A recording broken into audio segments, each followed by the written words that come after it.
Good morning, good afternoon, and good evening, wherever you may be. Thank you for joining us. I am Tomiko Dagan, the Senior Vice President of the Universal Peace Federation USA and the coordinator for the Interreligious Association for Peace and Development, in short, IAPD USA. IAPD is a project of the Universal Peace Federation, which is a non-governmental organization with general consultative status with Economic Social Council of the United Nations. IAPD hosts various programs such as this that bring together leading experts to examine the possibilities for enhancing relations in the Asia-Pacific region with a particular focus on the establishment of a peaceful solution to the Korean Peninsula. We have high hopes that this webinar series will be a great opportunity to acquire more knowledge about issues and challenges, and ultimately give us the courage and commitment to create a better world. I would now like to invite our today's program moderator, Mr. Larry Moffett, Secretary General of the Universal Peace Federation, USA. Mr. Moffett, the floor is yours. Thank you very much, Tomiko. Thank you so much for everything, for putting this together and for your hard work in organizing this every week. This is the 141st, 141st No, or this second. is a 40, it's a monthly program. Oh, It's this is the monthly 48. program. Yes, So this another is one is, yes. fewer than that.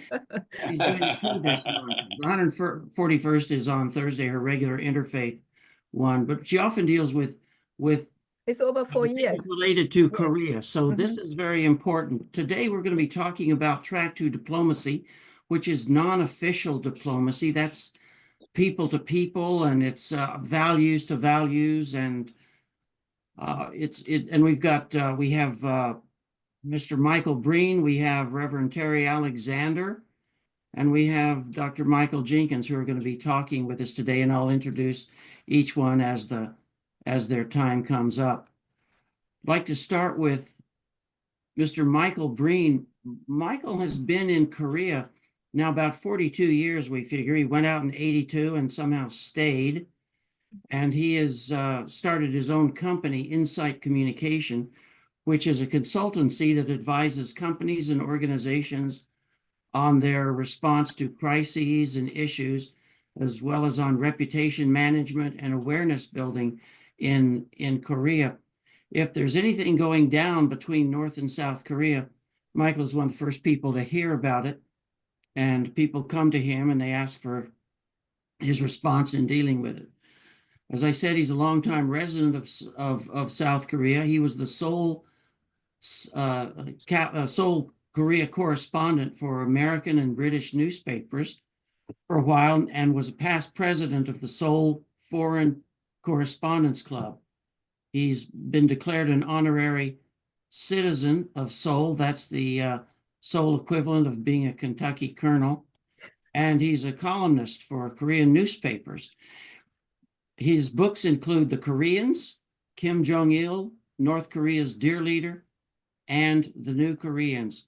He's got his ear to the ground and his hand on the pulse, so we're very happy to hear from him. Welcome, Michael. Thank you for getting up early, and thank you for being with us. Okay, thanks very much, Larry. I also do a little plug for myself, or not for myself, but for another project I'm doing on the side, I should have mentioned to you, which is I have a North Korean friend here, a defector, who started an online news publication. And the journalists are all North Koreans, and it's about North Korea, but they write it in English.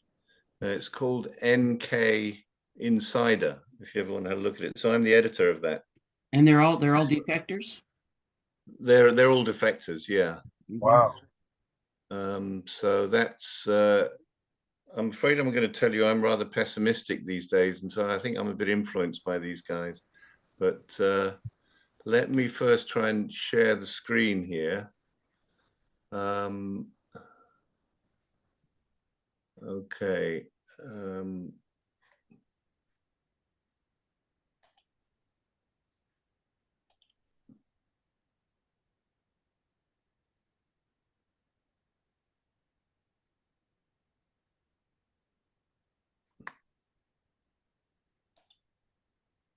Okay. Do you see it? Yes. You see it? Yes. Fine. Okay. All right. So anyway, well, Larry, thanks very much for that introduction. Also, Reverend Anderson, it's a pleasure to be on this with, so I beg your pardon, Reverend Alexander, it's a pleasure to be on with you.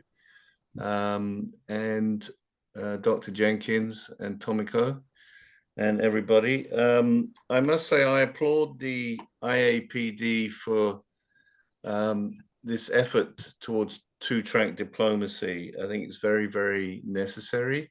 But as I said, I'm a little bit pessimistic these days, but I do think there are some things that can be considered. And one thing I'd say is I am a believer in prayer, and that's not usually something you talk about in political, like geopolitical type discussions. But I would recommend this to an interreligious organization. And although I do think it's important to pray for the right things. So before I get to that, let me give a little bit of history. I think some of you know a lot of what's going on, others perhaps not so much. So let me, please bear with me. Let me give you a little bit of a background and sort of set the scene as I see it. And then make one or two recommendations. So, as you know, the two Koreas fought a civil war in the 1950s, and the ceasefire in 1953 still remains in place. There's been no permanent peace. There's no move right now towards one. Very little interest in it right now. There is no travel or communication of any kind across that DMZ strip there. You see that pink strip. It's 3 or 4 kilometers wide. It's a demilitarized zone, although it's probably the most militarized zone in the world. And squaring off on either side, I was just checking these statistics yesterday. If you look at a military in terms of not active personnel, but actually military personnel, that includes reserves and people who can be called up. The North and South Korean armies are the two largest armies in the world, bigger than China, bigger than the US. The North Koreans have almost 8 million military personnel. So they're squaring off across this strip, and you can see the little gray bit to the bottom left is Seoul, and the greater Seoul area, 25 million people, with 70% of North Korea's firepower directed at us. So if my screen goes blank while I'm talking, then you'll know what's happened. Actually, we kind of don't think about it, to be honest, but that's a reality of our situation here. So Korea has been a single country across roughly the current North-South Korean borders with China and Russia since 100 years before Columbus landed in the West Indies. So it's a long time, and they're sort of, they claim a history that goes back way earlier than that. It was a Japanese colony for 35 years in the first half of the 20th century, and then separated at the 38th parallel at the end of the World War II, as the Soviet and American armies came in to take the Japanese surrender. Korea was occupied because it was part of Japan, rather as the Allies occupied Austria, for example, which was part of Germany. And they occupied 2 zones, and then these zones became independent states within a few weeks of one another in 1948, and they've been rivals ever since. As you know, these two countries are very different. At the time of the division, the Koreans were among the poorest people in the world. They were in the United Nations rankings, they were down there with Haiti, more poorer than Pakistan. So it's a very poor people. There's been no history of democracy. Concept of human rights wasn't there. During the Korean War, both sides committed pretty unpleasant atrocities. The peninsula itself, by American standards, is very small. It's like a European-sized country. It's about the size of the UK, with the population of Germany combined. The north has 26 million, the south has 52 million. The north is slightly bigger than the south, but has more mountains, so it kind of evens out. The south, as you know, is a modern democracy and one of the largest economies in the world, a major partner of the US. The north has always been and remains an absolute dictatorship, with a decrepit economy and a Soviet-style gulag. In the 1990s, it had a devastating famine, and the people still suffer from food shortages. And for this reason, and the general hardship that they've endured, the North Koreans and the South Koreans, they look very, very different. North Korean children are way smaller than South Korean children. And the middle-aged North Koreans look like elderly people, you know. People have long sort of argued about what makes countries rich, some countries rich and some countries poor. And these differences between the Koreans are a kind of astonishing testimony to what really is and what really isn't relevant when it comes to peace and development, your two themes. So are the North Koreans worse off because they're prevented from developing by the South Korean oppressor? Is oppression the problem? Should liberating them from oppression be our focus for peace? No, they have their own country. They're not oppressed by the South Koreans. Are they victims of racism? No, they're the same people. There's hardly been any, until I arrived, there's hardly been any ethnic mixing for probably since the time of the pyramids on this peninsula. Is colonialism the problem? Is it because the North was a colony and the South wasn't? No, all the Koreans were victims, colonial victims of Japan until the end of World War II. Is it because of natural resources that one side has them and one side doesn't? No. Actually, at the time of division, well, the natural resources, ironically, are more in the North than the South. And at the time of division, the North had all the industry and the South was primarily agricultural. Is it a work ethic issue, lack of desire for development? Not really. I think the North Koreans would like to be developed. I mean, there is a difference in the work ethic. You're not going to work hard on the building site if you're hungry, or if you've run out of nails and it's going to take 3 weeks for them to arrive. So I guess development is a complicated thing, but I'd like to kind of simplify it. And I see two factors at play here that explain the different directions these countries took. And these differences were sufficiently unclear at the time of their establishment as separate countries for most intellectuals to be pro-North Korean. So before the Korean War, the flow of intellectuals was northward. So one factor was that South Korea had freedom of religion. while the North was committed as a communist state to atheism, and it banned religion gradually. The second factor was that the North had the misfortune of being allied with the Soviet Union, and the South had the good fortune of being allied with the United States. And these two differences set them off in opposite directions.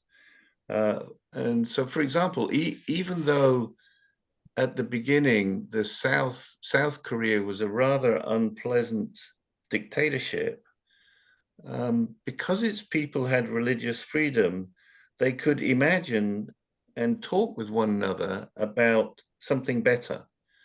They also became very familiar. Americans were very personally, for individual Koreans, very, very attractive figures. And they saw what the Americans had and they wanted the same. And in time, they got it.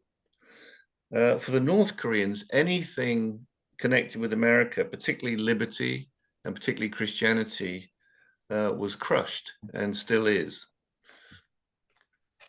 So here we are 70 years after the Korean War without an inch of progress. As I mentioned, the ceasefire has not been turned into a peace agreement.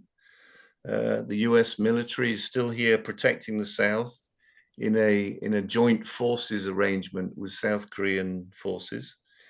And the other nations who supported South Korea, they fought under the United Nations flag. The other nations are still allies of South Korea. And the North has nuclear weapons, as you know. So why don't we have peace? The issue, I think, here on the peninsula is that peace is complicated by the issue of reunification. So I'll mention unification or reunification. I'm talking about the same thing. Despite their differences, I think if these two countries were happy to be separate countries, we would probably have had peace by now. But they weren't. The two governments were both committed right from the start to reunification. And the reason that reunification hasn't happened and the reason that peace hasn't come through unification is that unification in the absence of shared values is not possible. What reunification actually means for both North Korea and South Korea is that I get to take over your side. And this, incidentally, is why we call these countries Korea. Some of you may know that they actually have different names for themselves. The North Koreans call themselves Chosun, and the South Koreans call themselves Hanguk. So these are two very separate names. But they insist that the rest of the world calls them Korea. And so that's what we call them in English. And in different languages, there are various variations on that. And so when Koreans talk to us, if you talk to North Koreans or talk to South Koreans, they call themselves Koreans, and they refer to the other side as if they're a sub-region of their country. So, oh, those South Koreans or those North Koreans. When you think about it, if you're trying to get your allies to support your unification effort, it's better to position the other side as a rebel-held region rather than as a separate country. So as nice as the word unification sounds, it's an inherently aggressive posture. Both sides in time, including the North Koreans, have come to formally commit themselves to a peaceful process, but they actually don't trust one another on this. And each thinks that the other side, given the chance, would attack them. And this is not an unreasonable fear. So when we say we want peace and unification, we have to admit that these words are not equal. One must be our priority. So which one is it? This is quite a tricky question. Putting unification first means that we're prepared to risk a non-peaceful route to it, despite our formal commitment to peace. But what if we put peace first and then unification second? This gives us an easy solution, actually. So the best route for peace on the Korean Peninsula is for the two rival states to drop their claims over one another, formally recognize each other, and then kick the can of unification down the road for future generations to figure out, or drop it altogether. So in a sense, the South Koreans have kind of partly done something like this. After 30 years ago, after watching German unification, the South Koreans realized how difficult it would be. And so they decided that they wanted a process called gradualism, as opposed to any kind of sudden unification. So they said they wanted a gradual and peaceful process. I think if something unexpected were to happen and they were presented with the opportunity to reunify, it's very possible the Koreans might not take that opportunity because they're committed to this gradual process. However, they still remain in the constitution and ideologically committed to unification. I've actually tried more of it as an experiment than anything else to suggest to South Koreans, why don't you give up on unification? And so far, I've not found a single supporter for this theme. Having said that, though, you'll hear a lot from young people that they're not interested. I'm not sure what to make of this. I personally think it's just because nothing has ever changed in their lifetime that they're not really interested. And if something were to change, their deep interest in unification might be activated. But anyway, this lack of interest has no political expression. No politician is going to stand up and say, let's not unify. However, this is the update for you. The North Koreans appear to have done just that. They've given up on unification. At the end of last year, Kim Jong-un said that he was no longer interested in reconciling with the South. Instead of referring to the South Koreans as brothers and sisters, which they have been until now, he declared that they should be considered enemies. South Korea is now a foreign enemy country. And as you can see from this quote here, he said that we have to remove all references to this, which they did. The school year, the academic year, starts in April in North Korea.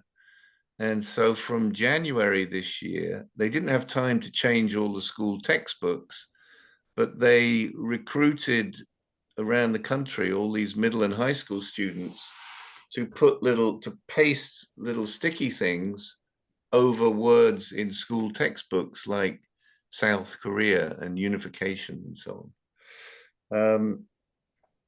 So they followed up in other ways. The roads and subway stations that are called like Unification Station, they've been renamed, maps have been changed. And we think, it hasn't been fully announced yet, but we think the constitution has been amended as well. Organizations dealing with South Korea have been shut down, and past symbols of moments of inter-Korean reconciliation have been removed, including quite dramatically recently a cross-border railroad section and a road literally blown up. And also a unification monument in the capital city of Pyongyang, put there by Kim Jong-un's father, was demolished. So what do we make of all this? It looks like he's serious in some way, but frankly, in South Korea, people don't quite know what to make of this. I'd have to say the US doesn't care. I've not heard any sort of discussion on the US side about this. The South Koreans aren't really talking about it. It was reported a few months ago in the media and then ignored. So the South Koreans generally, it's not that they don't quite know what to make of it. They just think it's some kind of temporary posture. A lot of people think it might be a strategy for Kim Jong-un to control his people who are illegally watching South Korean dramas and K-pop and being very attracted to South Korean culture, which is quite threatening for the North Korean regime.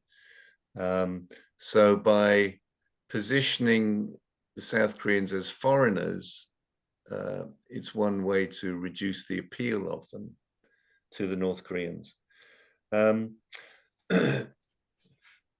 But besides this, going back to this idea that the commitment to unification stands in the way of peace, could this dropping of unification by the North be a positive sign? Does it move us towards peace? I don't think it does. The problem for the Kim regime is that it needs an enemy.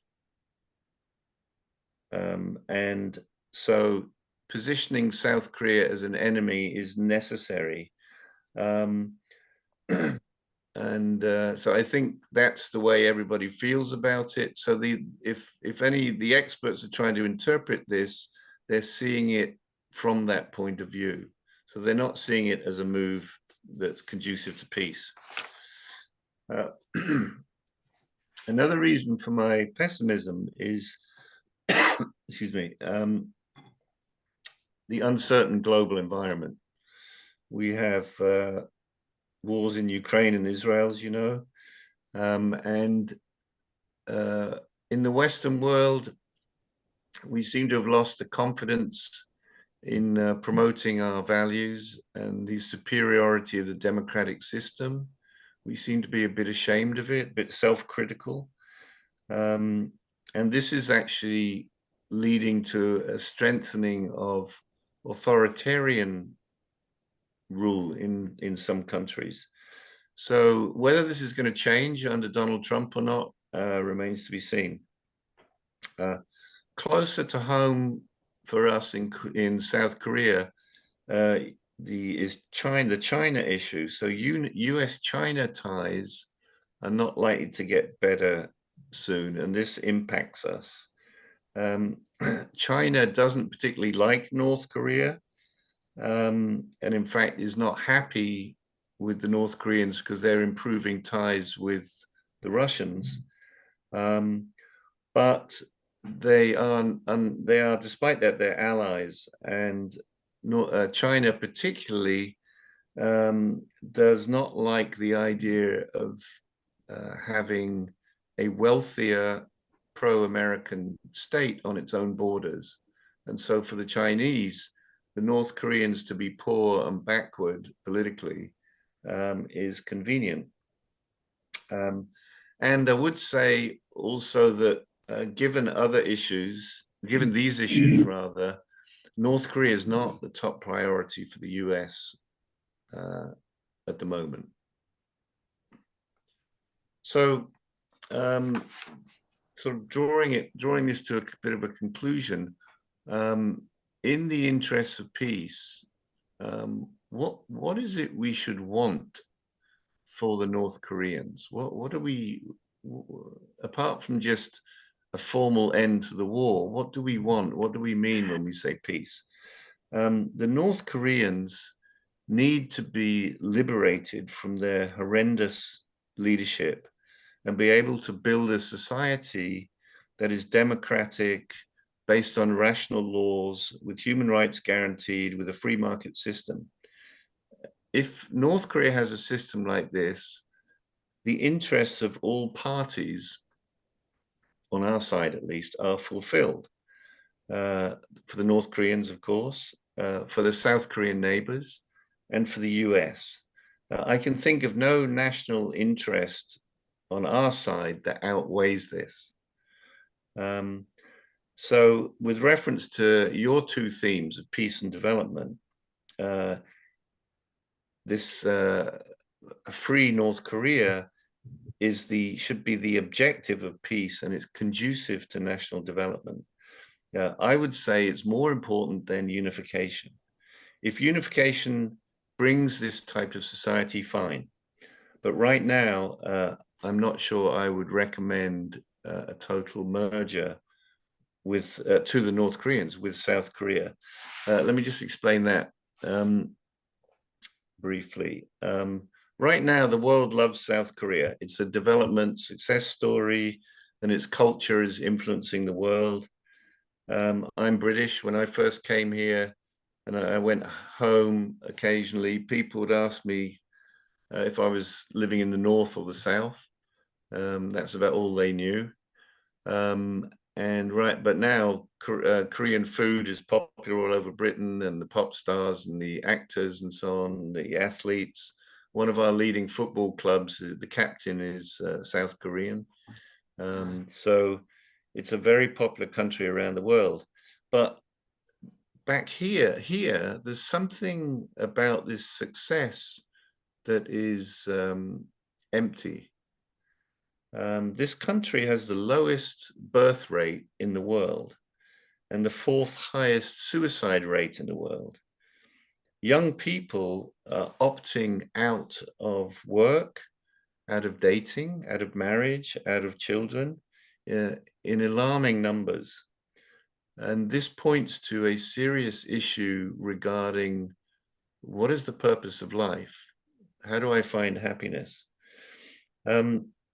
Somehow it seems to me that while Christianity is behind a lot of the success of South Korea,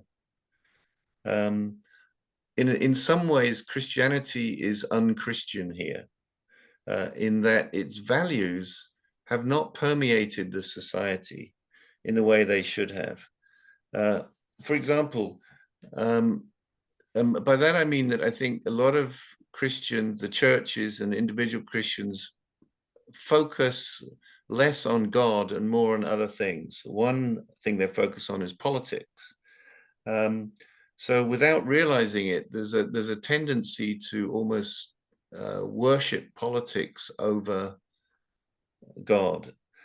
This began because under Japanese rule, Protestant Christians were behind the independence movement and the creation of the modern national identity. And this is why unification is cherished as a near sacred objective. This is a very subtle trap, worshipping political objectives over God and judging fellow Christians according to whether they agree with you or not. At the same time, many churches promote a kind of prosperity gospel. So people go to church, they become Christians because they realize that Christians do well. A lot of churches function like networking clubs where you can meet people who help you get jobs and get promoted and so on. I don't want to overstate this because it's a very subtle thing, but I think it's an explanation of why even with Christians, these problems of struggling to find a purpose in life are prevalent. So if I was a liberated North Korea, I would be careful about letting South Koreans rule me, for fear of avoiding just becoming part of this. I think there would need to be a bit of a hands-off process. So to bring it to a conclusion, you can see now why I said that I think prayer is important, because there's things to pray about. I think, frankly, right now, there are a lot of things that non-state actors can be tempted to do, which might just be a waste of time. This is the kind of, let's turn the DMZ into an eco park type of thing. To me, these things are just a waste of time. what can be done, one very, very important thing that's going on is the dissemination of information into North Korea. Right now, defectors are sending balloons in, and the balloons have Bibles in them, dollar bills, food, and information. And defectors, recent defectors coming here, have said that in some cases they've defected after being exposed to this content. There's defectors organizations and human rights organizations doing this, and I think they're going to start using drones. So the North Koreans really don't like this. The other thing I think you need is on this side of the border, the South Korean side. For what I said earlier, you need some kind of Christian revival, because for the reasons I've just said. And then the last thing I would say is that there is, as I said, when I said before, the US is not really interested in the fact that North Korea has dropped unification. The US is only interested in nuclear weapons when it comes to North Korea. There is no vision for this part of the world. Nobody is articulating a vision. And what I think needs to happen is the US in particular needs to express a vision of a democratic free market region. We have Japan, we have South Korea, we have Taiwan. One day we should have China, North Korea, and Russia as part of a free democratic zone. And if we the trouble is, when you mention this to people now, they'll just laugh and say, well, that's not going to happen. The point isn't that it's not going to happen. The point is to establish it as a vision. And once you have a vision like that, you nudge the region along. Whenever there's an opportunity, you nudge them along in that direction. If you don't have the vision, it never occurs to you. And all you care about is short-term tactical issues.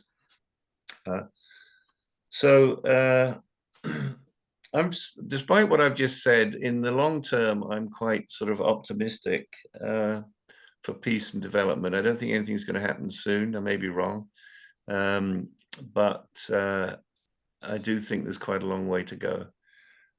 So thank you. I'll leave it there.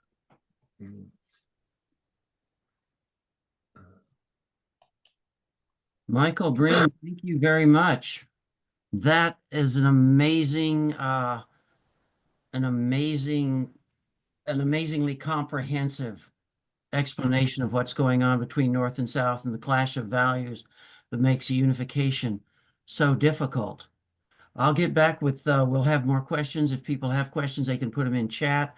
We'll do that. I want to go on to our next panelist, Reverend Terry Alexander, is a North Carolina political figure. He's been in South Carolina. South Carolina. Oh my goodness. South Carolina. That's probably the worst mistake you can make. Well, we'll see. Rather than I call you a Texan. Well, you could have said North Korean. You know, it could have been worse. Anyway, in South Carolina, his reach is immense. He's involved in state politics there for the last several decades. He's also been a pastor at several Baptist churches, currently at the Monumental Missionary Baptist Church in South Carolina. He is a member of you know, if you're involved in politics at that level, in the State House of Representatives, then eventually you knock on every door in the state at some point. You knock on every door, you hand them a card and you say, hi, I'm Terry Alexander. I stand for this and that, and you get to know people. And also he takes with that his values that are part of his childhood, his upbringing, that work its way into his pastoral experience. And he propagates his values and he inculcates the values. So he is a living and breathing incarnation of Track 2 diplomacy. He's not government, state, other than his being a representative, but as an individual. He gives and takes across the lines of everybody in the state, his values, and he understands people to a rare degree, I would say. I have known of him and communicated peripherally, at least, for 30 or 40 years when he was first starting out in various things. And he's never changed, except that he's grown deeper. He's grown deeper and broader and more wise with his years. It's a real pleasure to have you here, Reverend Alexander. Thank you very much. I'll just leave it to you now. Thank you.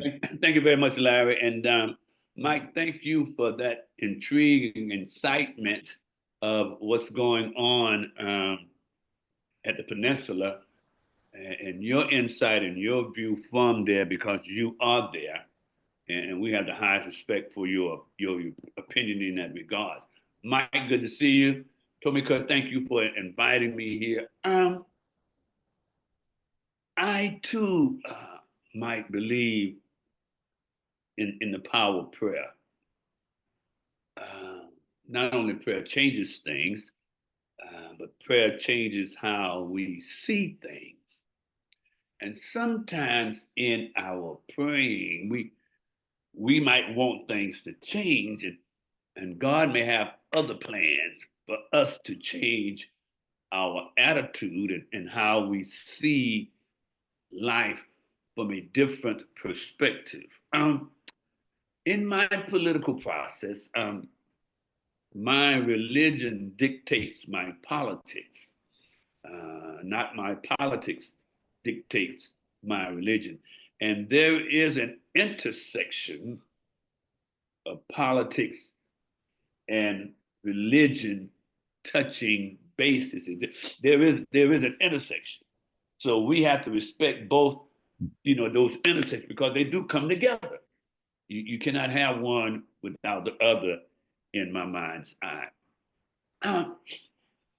When we consider peace, what it means to me, what peace might mean to you, let us consider that peace means different things to different situations and different circumstances. In our lives, the notion of peace may mean a calmness of mind that is not ruffled with or by adversity. And that varies from person to person, from place to place, from country to country. Peace may mean many different things to many different people. I would challenge us to go on the streets of both North and South Korea and pose that question. And we might get as many different answers as we are asking the people, because it means something different. Those of us who are outside the peninsula know that we see peace differently than those who have witnessed and are witnessing conflict. Those that surround the peninsula does not have the state of mind as peace as we who are in a state of mind of calmness. We see it differently. We approach it, Mr. Bream, differently, regardless of the data, regardless of the situation, regardless of the circumstances. Peace to me is different, maybe, to peace to someone else. Calmness of mind. Not the absence of guns and bullets, but calmness of mind. Everybody's free. Everybody's have food on their table. Everybody have clothes on their back. That's how I sense the peace. And maybe we are looking for something that the people in those areas don't even want. Not from the perspective that we are. Yes, they want control of their own space, their own territory. Who doesn't? But will that bring about peace? Will peace come about if they come back together and unify gradually? Will that bring about a state of calmness? Mr. Bream, you said earlier, your lights might go off anytime. That's you see what I'm saying? Your lights might go off any time.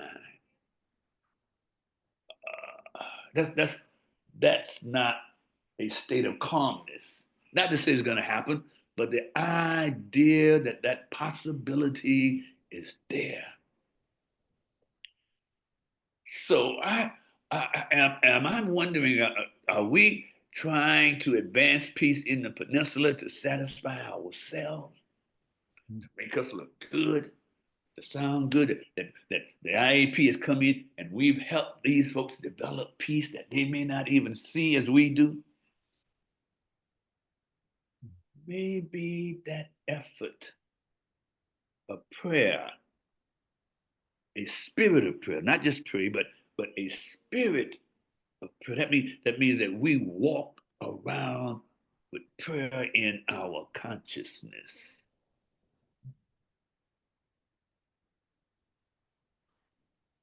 Prayer changes how we see things. Let there be peace on earth, and let it begin with me. Seek peace and pursue it. Just don't talk about it. Seek peace and pursue it. So our struggle is that are we seeking peace for others who may not see peace as we do? What might be peace to you and me may differ again from someone else. Tranquility of mind, free from disturbance, a state of calmness. Maybe some have that. Maybe there are some people in those divided areas have their peace. Maybe. I don't know. As here in this country, some of us are at peace, and then some of us are at war. It all depends on who you are talking to. Let there be peace on earth, and let it begin with me. I'm going to save and give some other folks opportunity to say something. God bless you. Thank you very much. Thank you. Thank you very much, Reverend. Your perspective is wholly based on values, and it comes from a lifetime of experience in working across the aisle, because you have to do that every day of your life to get stuff done. Every day. To advance the I have public to good. I have to find what's peaceful for someone else, even if it means giving up my peace. That's correct. That's correct. Thank you very much. What a great chance we have here to get perspective of Michael Breen and Terry Alexander, and to stitch this together, I call on Dr. Michael Jenkins. He is we didn't think we were going to get him today because he had some other things, but it just turned out that he's here. He's president of Universal Peace Federation, which sponsors this website. He's also chairman of the also president of the Washington Times Foundation and the chairman of Washington Times Holdings, the LLC that owns this news organization that works in affiliation with the Times Foundation and with the Universal Peace Federation. He has decades-long involvement, especially in the Koreas. Done a lot of fact-finding initiatives in the Middle East as well. He was a key organizer of the Middle East Peace Initiative that engages in this ongoing dialogue with the stakeholders in the Middle East from the spheres of faith and social leaderships and politics. And he's been to every place you can geographically get to in the Middle East, and has even places that are physically quite dangerous to be. And he's been there, taken people, engaged in dialogues. And because of his faith and his heart for peaceful solving of conflict, he's always emerged and has survived. He's an amazing person. As chief executive of UPF's commitment to long-term cooperation, he also is the coordinator of this project called International Association of Parliamentarians for Peace, which engages in dialogue across every kind of line to work on dialogue and conflict resolution on different geopolitical issues in the Indo-Pacific, Middle East, Europe, and Asia. Very grateful to have him with us. Dr. Jenkins, welcome here. I'm looking for your thing on the screen. He was here, and he may have gotten bounced off by the fickle finger of the internet. Well, we'll wait for him to come on. In the meantime, I have a couple of things to talk about, and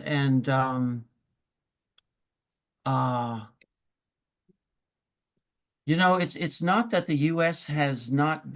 doesn't care about the hostile changes in North Korea's attitude, but that we have been pretty fully occupied with the political drama going on in our own country. It's hard to think about the world when your pants are on fire, and we've been living that way for the last couple of years. So please forgive us. But the Koreas is a situation that could sink us. It could actually sink us, and it's you know, forget whether the border is open or closed. If you've got the craziness that's going on with Kim Jong-un tearing up roads, the railroad and the highways, literally and metaphorically, between North and South, and talking about first strike capabilities. Michael, you talked about North Korea dropping the unification from its lexicon, and they didn't replace it with peace. And South Korea talks of gradualism, but that sounds like almost like a slow kind of aggression. Gradualism will maybe slowly wear you down. And maybe I hope maybe I've got that wrong, but maybe not. So ceasing to use the term unification does have some possibilities simply because that seems to be getting us no place. So Michael, over the next, you know, I don't know how much time we have before everything blows up or it solves itself, but I feel like we're on a pretty short leash, and I'm wondering what does the United States need to do? We have now a president that looks out internationally, has past relationships with or an incoming president, past relationships with North and South Korea. What can he do that might make a difference? That's I mean, that's the big question. By the way, regarding the way the election absorbs all attention and energies, you know, in this country, the presidential election is 3 weeks. It's you know, the in the US, it's almost like the election process is like 4 years, you know. What can be done? I mean, I think what Reverend Alexander's point was a very deep one, and this idea of peace. We need to be thinking of two things. We need to be thinking of what would be conducive to North Koreans individually in terms of peace. You know, like for example, they need God in North Korea. You know, and then they need a system that allows them to dream and to find happiness, to develop their country. So they need that. And then the other side of it is the politics of it all, the politics of peace. And you know, when Donald Trump got elected the first time around, what was interesting in this part of the world was that the people on the political left were quite excited because nothing ever changed. It never really mattered if you had a Republican or a Democrat president in the US as regards North Korea. No American president ever stooped so low as to talk to the North Koreans. There was a kind of an attitude. I remember years ago, I was visiting the State Department, and I was talking to the Korea people there, and said, "Why don't you guys think about opening an embassy in Pyongyang?" And the immediate response is, "Why should we reward those bastards?" You know, in other words, the idea of even diplomatic relations is seen as a gift to them. They've got to give us something big. Like, why don't you drop all your weapons and then we'll give you something? Whereas when Donald Trump came in, there was the possibility of something of change, and he did something very interesting. He rattled the North Korean cage. He scared the living daylights out of everybody. We thought there was going to be war. He back-footed the North Koreans, and then he offered to meet Kim Jong-un, but he squandered it. I think he didn't have, I mean, it didn't help that he had John Bolton as his national security advisor, and he squandered it. So this time around, I'm not quite sure. As I said earlier, North Korea is not really a priority. I'm not quite sure what he can do. So what we're really waiting for is something to happen with the North Korean leadership, some palace coup, a coup d'etat, some kind of uprising or something. There's not much we can do that unless we sort of forget that we're nice Democrats. You know, if we start invading people, we can't do that. So, but you know, but there's some people in North Korea are happy. You got to admit that. We cannot ignore what we are seeing. Some people are happy with the regime. They are at peace with the dictatorship. I'd like to step in here, Yeah, Representative that's what Alexander. I want to say that. Go ahead, Mike. Go ahead, Mike. I'm sorry. Okay, Oh, Dr. No, Jenkins. I'm back. We were I'm waiting back. on you. Okay, you're We were back. You don't waiting have on to you. introduce me. I got a very nice setup in the hotel. It was so nice, and I had a nice background and everything. And the Wi-Fi went dead, so I'm back. I apologize. Michael Breen, that was fantastic. And Representative Alexander, so grateful for your leadership in the State House of South Carolina, and all the you have very good relations with Democrats and Republicans. We really appreciate that. I'm an optimist. I think that now that Donald Trump is back, he has very high priority that he stated on numerous occasions. He wants to go back and meet Kim Jong-un. One thing Kim Jong-un wants, he wants prosperity. And there are people that are happy in North Korea. There are people that are in the regime, live a somewhat of a comfortable life in a sense, except they can lose their life if they make one wrong step that is deemed against the government. But out of the 27 million people there, there's only a few 100,000 that live in that kind of situation. The rest of the millions of people are living on the edge of starvation. It's really a sad situation. But I believe engagement and dialogue is crucial, and that was what was missing for the last 4 years. It was very clear, as Mike mentioned, Korea was not a priority, wasn't even paid any attention to. There was some kind of understanding in the Biden team that if they just tried to keep things calm there and not get involved, everything would be the same. But unfortunately, Kim Jong-un decided to partner with President Putin, and that has been really tragic. China's not happy about it. America and the different allies of America there are not happy about it. It's not good. All this time when there's this conflict, since the time Reverend and Mrs. Moon met Kim Il-sung, there's been communication between them and the leaders in the North. And also Kim Jong-il, the father of Kim Jong-un, he communicated, and Kim Jong-un has continuously been in communication with Mrs. Moon. And that's an interesting thing. There's been an ongoing dialogue, and it never stopped. So I agree with Michael Breen that they need God in North Korea. I've met many defectors with Susan Schulte, and they are not happy. They want their country to be free. people cannot leave Korea. They cannot leave their area. The kind of status of the common citizen there is really very, very restricted. So they want freedom. The people we talk to want freedom. And I don't think we're going to get it by attacking North Korea. They've got to also have their leader either change and want to go for prosperity. He's not going to achieve any prosperity with Russia. He has zero chance.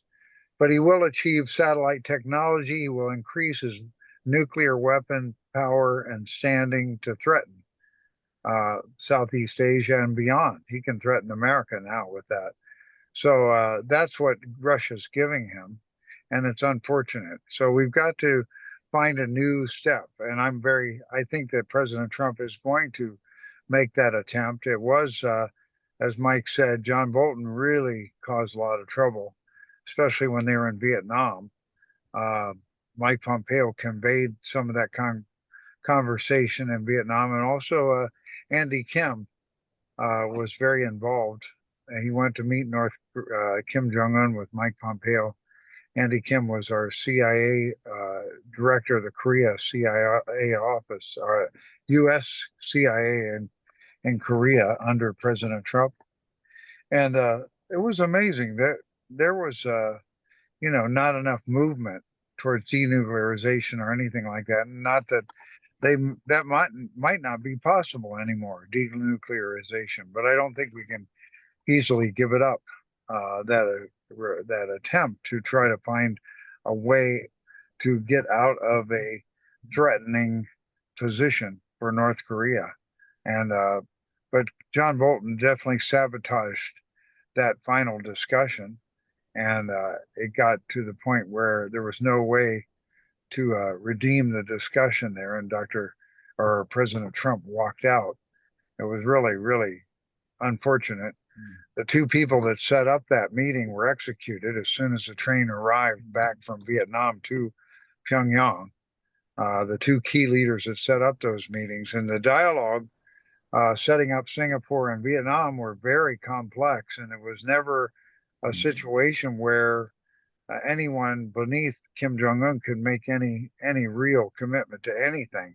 So you really had no partners to dialogue with. So there was a lot of misunderstandings and misperception in the Vietnam meeting. There was expectation that he was really going to close down all his nuclear facilities.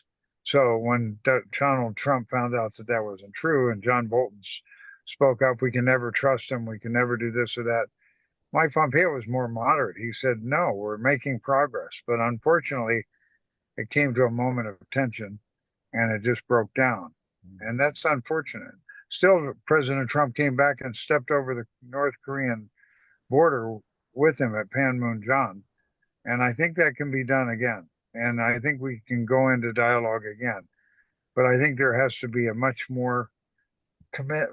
deeper commitment. That's why one thing about America is unfortunate. When we change administration, many times everything that was done the last 4 years gets undone.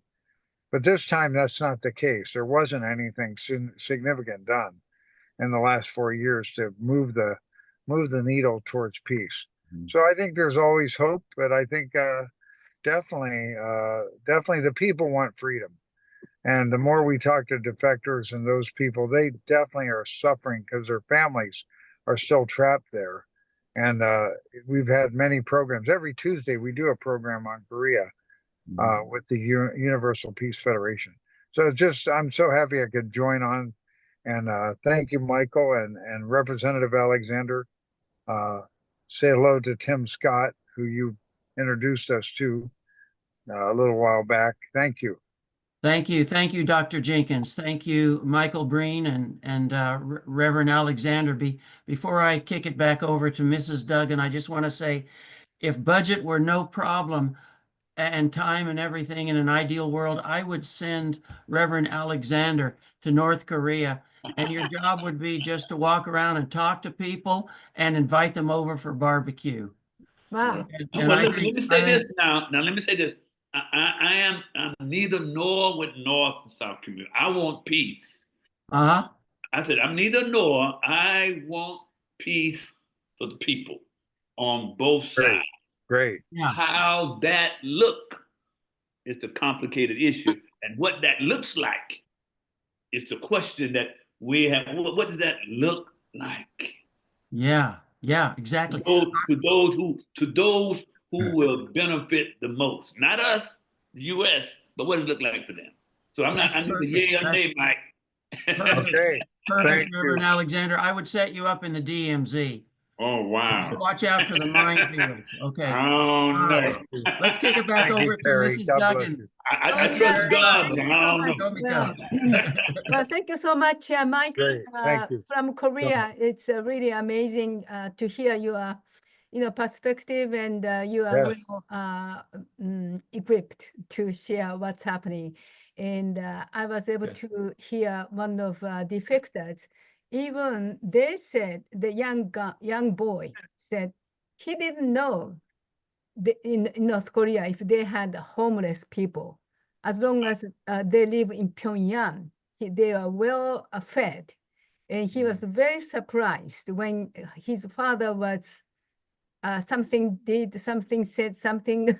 So they were kicked out from Pyongyang, and he was experienced that where people are dying on the street and homeless. That was amazing testimony. I was able to hear it.